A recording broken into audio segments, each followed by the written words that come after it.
tonight, signs the Democrats are getting serious about breaking down those barriers protecting Donald Trump's personal, business, and political dealings. Just moments ago, the Democratic-run House Ways and Means Committee issued a formal request to the IRS for Donald Trump's tax returns. Chairman Richard Neal wrote the agency requesting 6 years of the president's personal income tax filings from 2013 through 2018. And that's not all. Neal is also asking the IRS for tax returns from companies and a trust associated with the president. And here's how the president reacted to that news late tonight. The chairman of the Democratic House Ways and Means Committee moments ago asked the IRS for 6 years of your tax returns. Is that all?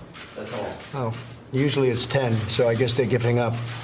Now, we're under audit, despite what people said, and we're working that out. As I'm always under audit, it seems, but I've been under audit for many years because the numbers are big, and I guess when you have a name, you're audited.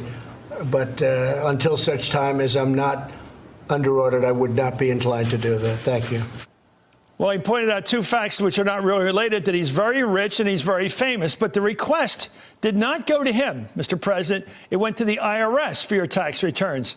Also today, all 24 Democrats on the House Judiciary Committee authorized a subpoena for the entire 400-page report of Special Counsel Robert Mueller. No redactions. Chairman Nadler says he will negotiate with the Attorney General, William Barr, but insists he see the full report without any compromises. Are you willing to negotiate any middle ground in terms of redactions? No. Of them? You're not? No. The committee must see everything. According to the Washington Post, some Democrats are more aggressive still, even more than Nadler, calling for a showdown immediately. Quote, many do not share Nadler's patience and want the chairman to serve Barr with a summons for the report right away. Well, today's vote by Judiciary Democrats comes a day after Attorney General Barr missed the committee's deadline to deliver the full report. Instead, Barr has promised to release a partially redacted version to the public while Congress is in recess later this month. We think mid-April sometime, he's saying. Barr is also set to deliver a previously scheduled testimony before the House Appropriations Committee next Tuesday. Yet it's unclear whether he'll answer questions about the special counsel report at all. I'm joined now by Democratic Congressman Eric Swalwell, who sits on the House Judiciary Committee and Intelligence Committees. Mimi Rocha is a former federal prosecutor. Carlos Cabello is a former Republican congressman. Thank you all. I want to go to Congressman Swalwell. It seems to me this is black and white. The federal statutes require that the IRS provide their personal income tax returns for the chairman of the Ways and Means Committee and the Senate Finance Committee. How can the president say it's up to him not to do it? It doesn't have to be so hard, Chris. He actually said as a candidate he was going to release them. The excuse that he's under audit may sound like a good excuse, but functionally I don't understand what prevents him from releasing them. We now have the majority of the American people want to see any president's tax return, Republican or Democrat, so we're going to get them. Well, why don't you just ask the commissioner of the IRS if he's under audit to start with? We can do that. Why the IRS commissioner has to decide whether to meet your demand, it seems to me.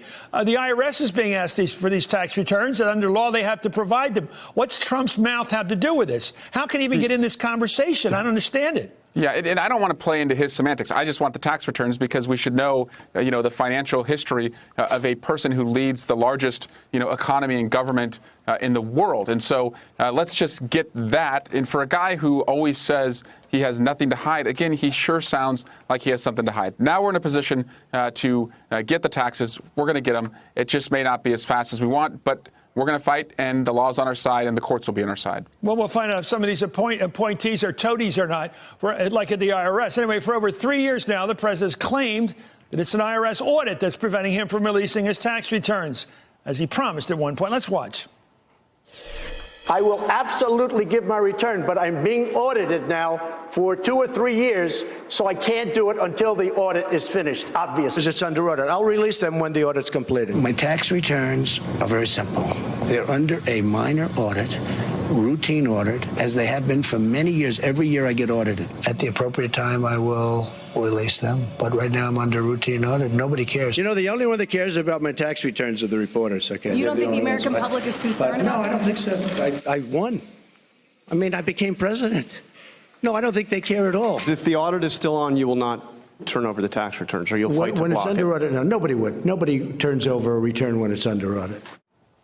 Well, the president said that the scrutiny of his personal finances would cross a red line. Let me go to Carlos Cabello. What do you make of this? I mean, this is a pretty clear cut. Chairman of the Ways and Means Committee's taken his time, but he's now issued a demand, sent a letter tonight at 6 o'clock Eastern time to the IRS, which is really serving the public, and says, I want to see the returns of this individual American citizen. What's the holdup? Chris, I think a couple things. Number one, the president should voluntarily turn over his returns. It's the tradition in our country, and he should just do it the way he said he would.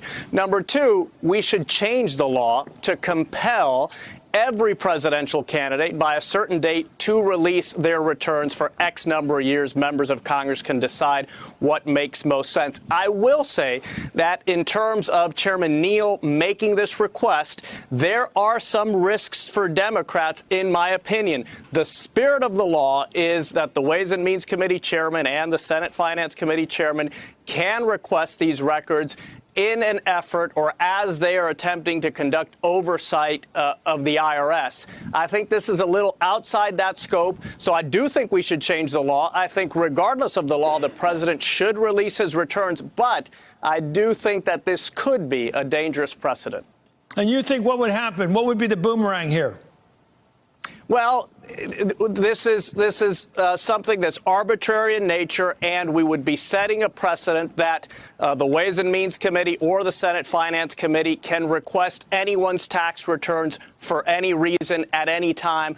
I think that's a little dangerous. Obviously, we're talking about the President of the United States. The standard should be the highest, but the law right now does not require the president or any presidential candidate to release the returns. I think that's what needs to change. And Chris, Well, in March, I agree with Carlos. We should just change the law in the future. That has bipartisan support. Well, Congressman, what's wrong with the law right now? You go over it, too. What's your version that the 1924 law, which says the IRS has to turn it over to the chairman of the Ways Committee and Ways and Means Committee of the House and the Senate Finance Committee? What's unclear in the law? Nothing's unclear, but the president, a candidate should just be required to turn it over, because now the president is not going to allow his commissioner to do that. It's going to get tied up in courts, and it's going to take much longer than would be a service to the public. Well, it'll be interesting to do the culling of the herd here and find out which of these people work in the United States government are working for the people and which are toadies of the president. In March, Treasury Secretary Steve Mnuchin warned Congress that he would most likely block a congressional request for the president's tax returns. Let's take a look. Have you received any instruction or guidance of any kind about how to handle congressional requests for President Trump's tax returns? Based upon the request, we'll examine it and we will follow the law. We will protect the president as we would protect any individual taxpayer. You know, maybe that's a double talk there. That's speaking with a forked tongue, as they used to say in the cowboy movies. He says, well, I'm going to obey the law, and he says, I'm going to protect my boss. Which is it? What's he saying? Anything? I don't know what he's saying, because, of course, the president isn't any other citizen. I mean, that's just a ridiculous argument. And specifically here, where the president has made a claim, which is that because he's under audit, he can't release them. First of all, we don't even know if that's true, as you pointed out. Michael Cohen, in fact, I believe, testified that he didn't think the president was under audit. But that's something that's verifiable or not. And I don't know if him being under audit really is a bar to his taxes being released. So, when you have those kinds of statements going on, it sure looks like he's hiding behind it. And I think Congress has the absolute right to request them here. And in fact, it's probably already been done by Mueller, and much of the analysis of his tax returns are probably already in the Mueller report. Hey there, I'm Chris Hayes from MSNBC. Thanks for watching MSNBC on YouTube. If you want to keep up to date with the videos we're putting out, you can click subscribe just below me, or click over on this list to see lots of other great videos.